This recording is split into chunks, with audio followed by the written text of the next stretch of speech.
ॐ अज्ञानतिमिरन्धस्य ज्ञानञ्जनशलाखया चक्षुरुन्मिलितं येन तस्मै श्रीगुरुवे नमः। नमो ॐ विष्णुपदाय कृष्णप्रेष्ठाय भूतले श्रीमते भक्तिवेदान्तस्वामिन् इति नामिने।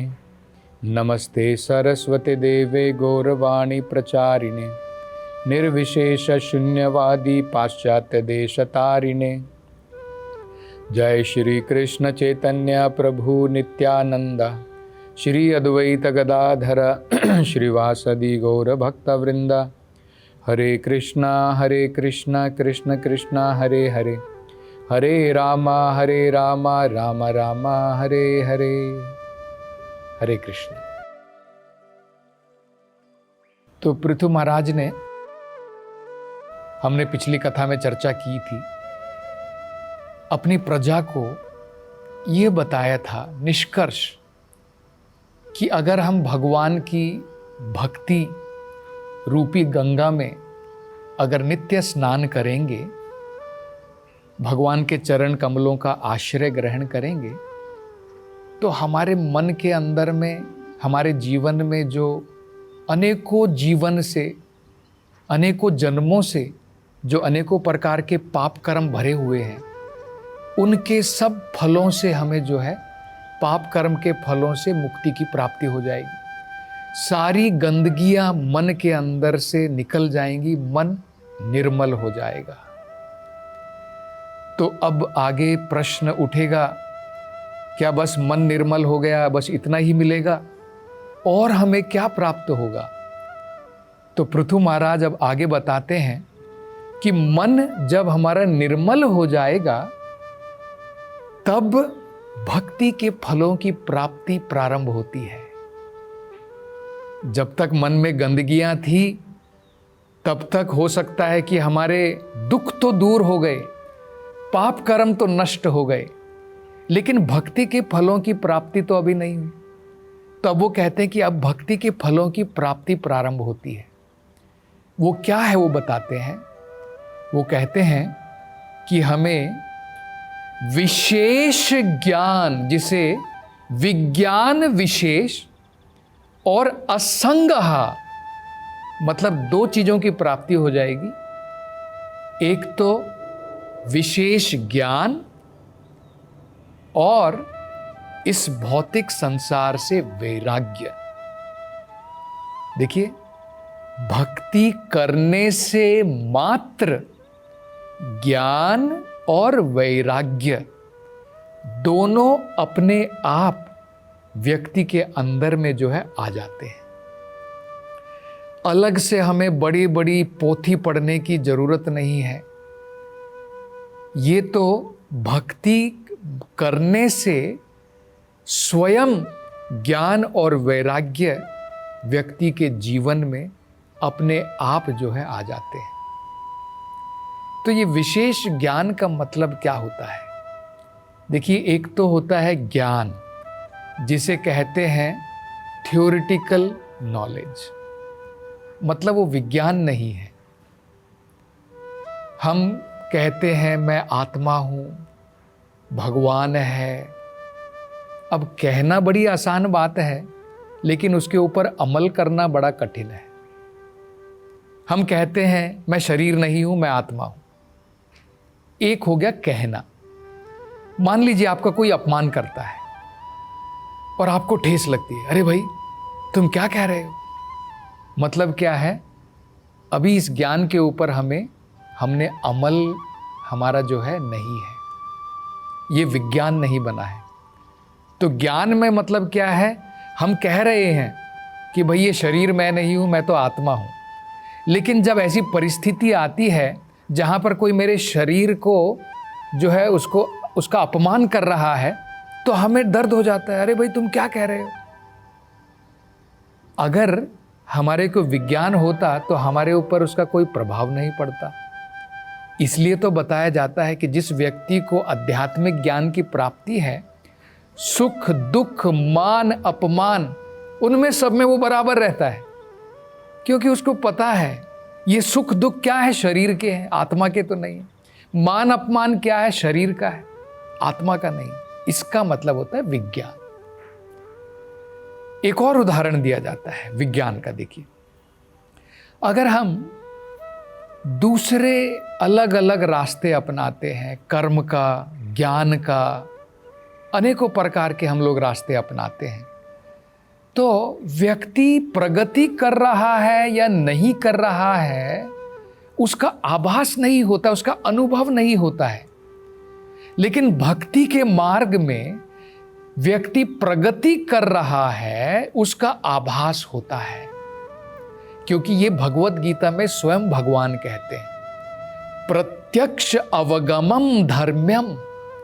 प्रत्यक्ष रूप से व्यक्ति देख सकता है कि मैं आध्यात्मिकता में प्रगति कर रहा हूं या नहीं कर रहा हूं। वो देख सकता है। कैसे?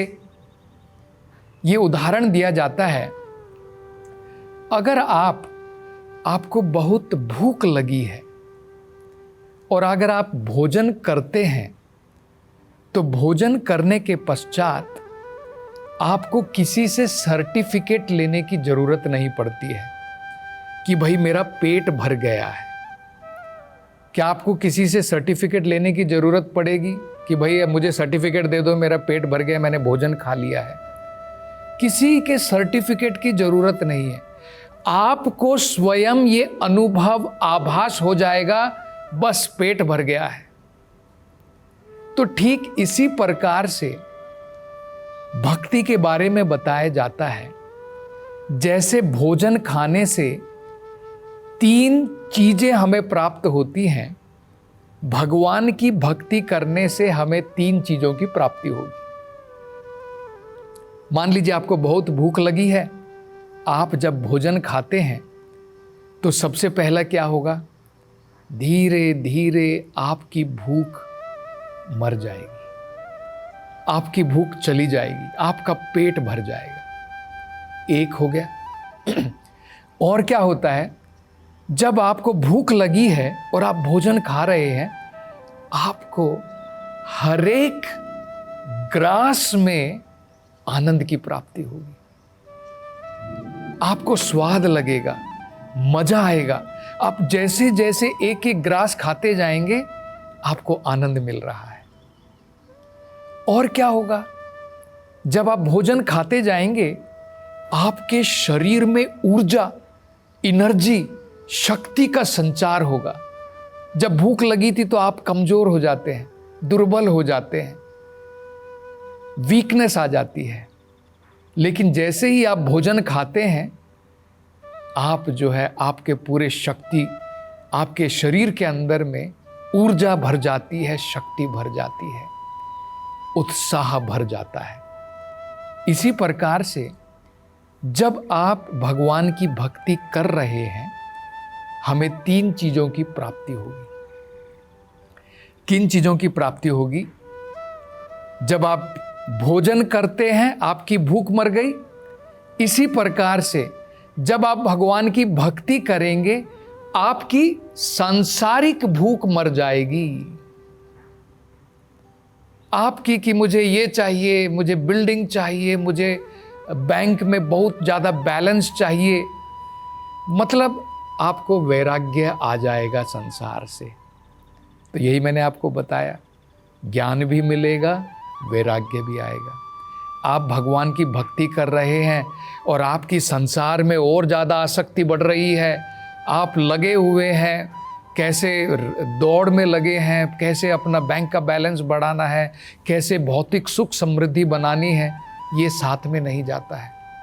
अगर आप भगवान की भक्ति में प्रगति कर रहे हैं, तो भौतिक चीज़ों में आपका अब मन नहीं लगेगा। ये हमें समझना है। शरीर के लिए जो जरूरी है वो तो हम करते हैं, लेकिन अत्याधिक पागलों की भांति हम जो है भौतिकतावाद जैसे लोग इंद्रिय तृप्ति के पीछे पागल हैं, अब हम उस प्रकार से पागल नहीं रहेंगे। तो मतलब सांसारिक भूख मर जाएगी। दूसरा क्या था, जब आपने भोजन किया तो आपको आनंद की प्राप्ति हुई थी, हर एक ग्रास में आपको आनंद मिल रहा था। इसी प्रकार से जब आप भगवान की भक्ति करेंगे, आपको हर एक क्षण नए नए रसों की प्राप्ति होगी। जब आप भगवान के नाम का जप करेंगे, आपका मन आनंद से भर जाएगा। प्रतिपदम पूर्ण अमृता स्वादनम। आपका मन जो है, आपका जीवन आनंद से भर जाएगा। तो ये भी हम लोग देख सकते हैं भगवान की भक्ति में। तीसरा क्या था? जब आप भोजन करते हैं, आपके सारे शरीर के अंदर में ऊर्जा जो है, एनर्जी, उसका संचार होता है। ठीक इसी प्रकार से जब हम भगवान की भक्ति करेंगे, हमारा उत्साह बढ़ जाएगा, हमारी उमंग बढ़ जाएगी। तो ये तीनों चीजें जो हैं, भगवान की भक्ति करने से साक्षात आप अपने जीवन में देख पाएंगे। किसी से सर्टिफिकेट लेने की जरूरत नहीं पड़ेगी कि भाई मैं 10 साल से भगवान की भक्ति में लगा हूं, मुझे सर्टिफिकेट दे दो। कोई जरूरत नहीं पड़ेगी। आपकी सांसारिक भूख मर जाएगी, आपका जीवन आनंद से भर जाएगा। हर एक क्षण जब आप भगवान की भक्ति में लगेंगे, भगवत कथा का श्रवण करेंगे, भागवत को पढ़ेंगे, आप भगवान के नाम का जप करेंगे, कीर्तन करेंगे, भगवान की आराधना करेंगे, उस सब में आपको आनंद ही आनंद की प्राप्ति होगी और आपका जीवन जो है उत्साह से, उमंग से भर जाएगा। तो ये 3 चीजों की प्राप्ति होगी। मतलब प्रत्यक्ष अवगमम धर्म्यम, इसको विज्ञान कहते हैं।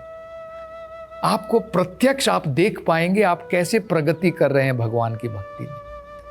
और क्या होगा? आपको वैराग्य की भी प्राप्ति होगी। यही पृथु महाराज बता रहे हैं कि भगवान की भक्ति करने से केवल ऐसा नहीं है कि आपके मल चले जाएंगे, आपकी गंदगी तो दूर हो जाएगी, बहुत बढ़िया बात है।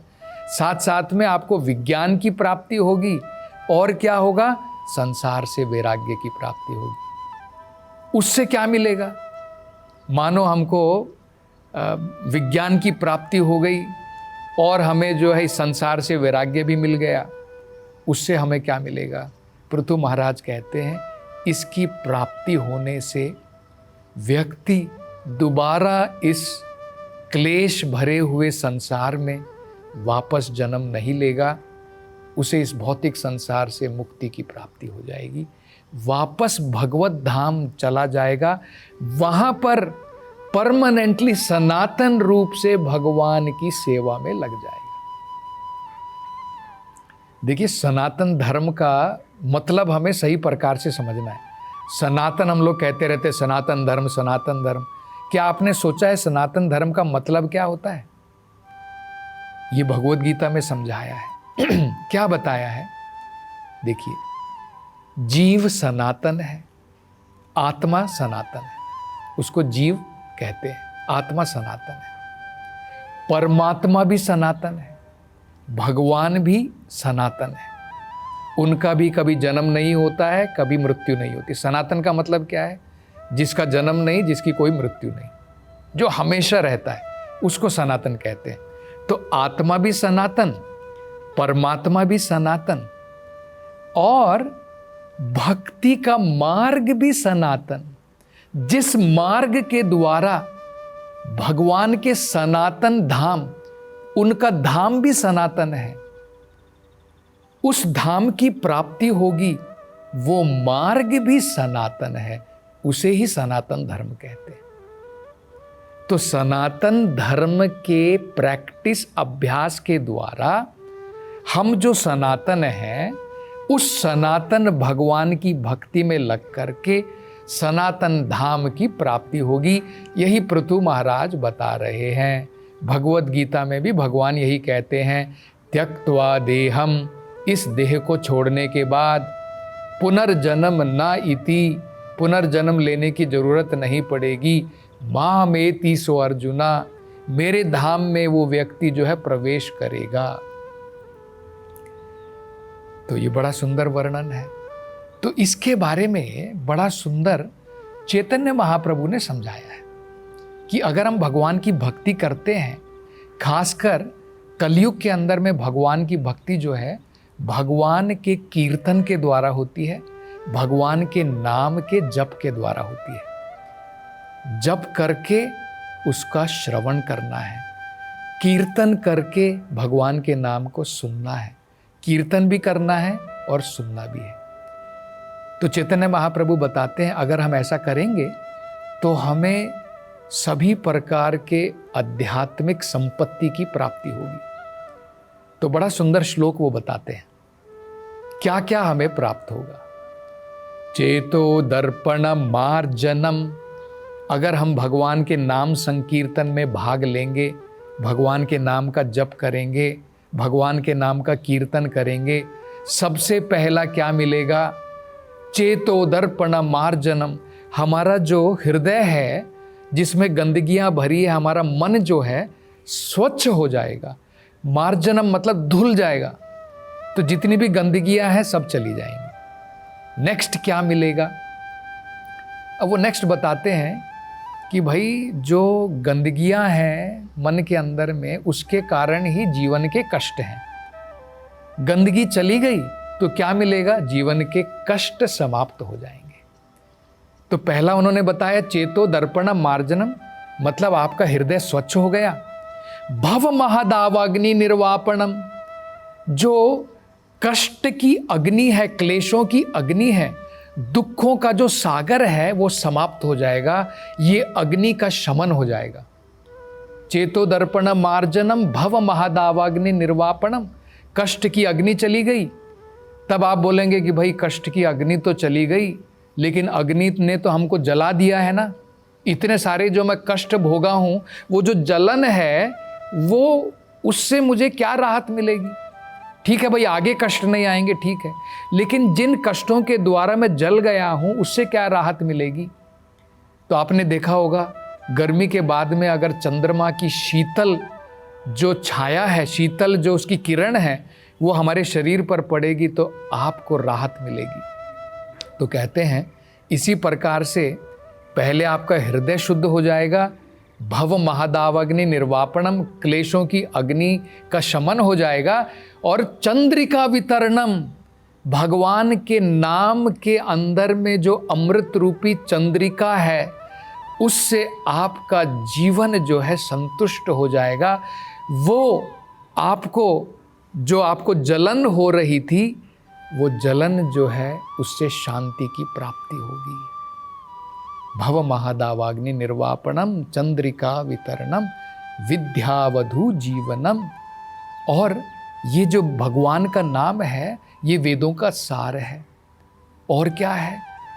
प्रतिपदम पूर्ण अमृता स्वादनम, हर एक पग पर आपको जो है पूर्ण आनंद की प्राप्ति होगी। तो और अब आगे जो है महाराज पृथु क्या बताएंगे, इसकी चर्चा हम अगली कथा में करेंगे। हरे कृष्ण।